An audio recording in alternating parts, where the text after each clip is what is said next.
Assalamualaikum warahmatullahi wabarakatuh. Kami dari kelas 12 IPA 6, kami akan membawakan materi tentang pernikahan dalam agama Islam. Sebelumnya kami akan memperkenalkan terlebih dahulu. Perkenalkan, nama saya Fadil Maulana Jindan dan rekan saya bernama Ahmad Kurnia. Pernikahan, pengertian penikah. Dari pengertian KBBI, nikah adalah perjanjian perkawinan antara laki-laki dan perempuan sesuai dengan keturunan hukum dan ajaran agama.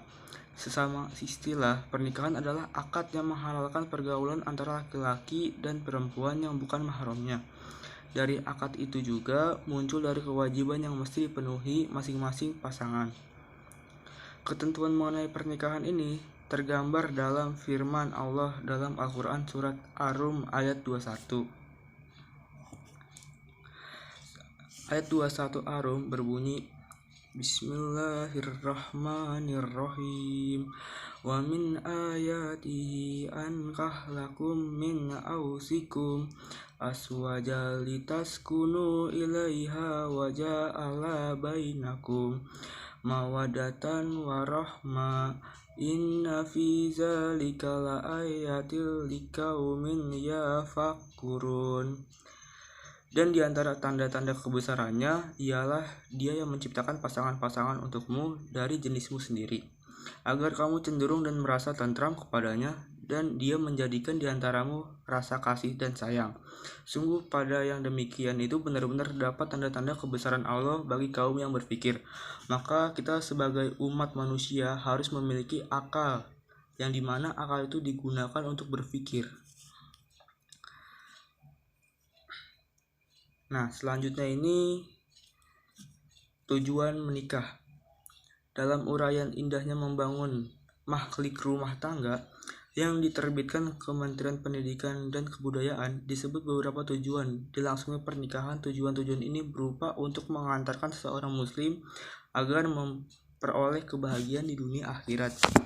Kita sebagai umat Islam harus benar-benar menjalani syarat-syarat untuk menikahi seseorang. Apabila kita tidak memenuhi syarat tertentu, maka kita belum bisa menikahi seseorang atau menghalalkan manusia tersebut. Maka karena itu, kita tuh harus saling melengkapi satu sama lain. Sebagaimana kita juga umat manusia itu punya peraturan sendiri, bukan semacam atau semena-mena sendiri. Maka justru itu kita harus membangun keharmonisan dan menentukan syarat-syarat yang diberikan oleh pihak yang berwajib juga. Apabila kita tidak memenuhi itu, kita tidak akan bisa melaksanakan dengan syah ataupun mawadah maromah. Jadi pesan selanjutnya akan dilanjutkan oleh rekan saya yang bernama Ahmad Kurnia. Tujuan pernikahan: 1. Untuk memenuhi kebutuhan dasar manusia. 2. Mendapatkan ketenangan hidup. 3. Menjaga akhlak. 4. Meningkatkan ibadah kepada Allah Subhanahu wa Ta'ala. 5. Memperoleh keturunan yang soleh. Dan yang keenam, memperputus tali perjinahan. Itu sih tujuan untuk pernikahan. Syarat menjadi saksi saat nikah yaitu,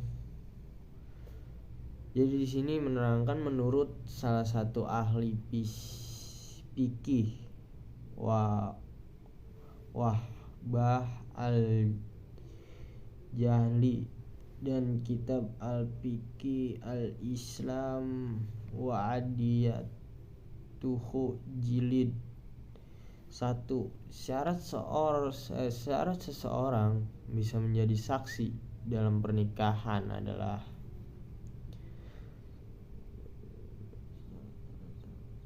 tujuan yang jelas. Syarat-syarat saksi adalah, jadi yang pertama di sini berakal, udah balik, berjumlah 2 orang laki-laki, minimal berjumlah 2 orang laki-laki. Mereka bukan seorang budak. Ia adil dan beragama Islam, melihat dan mendengar, jadi normal gitu, nggak ada apa sih namanya kecacatan atau iya sih iya jadi normal, intinya normal lah. Lihat dan mendengar, saksi pembicaraan orang yang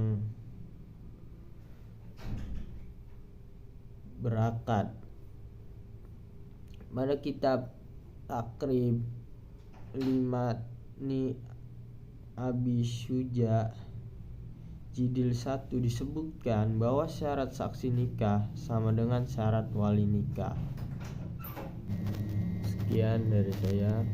Assalamualaikum warahmatullahi wabarakatuh.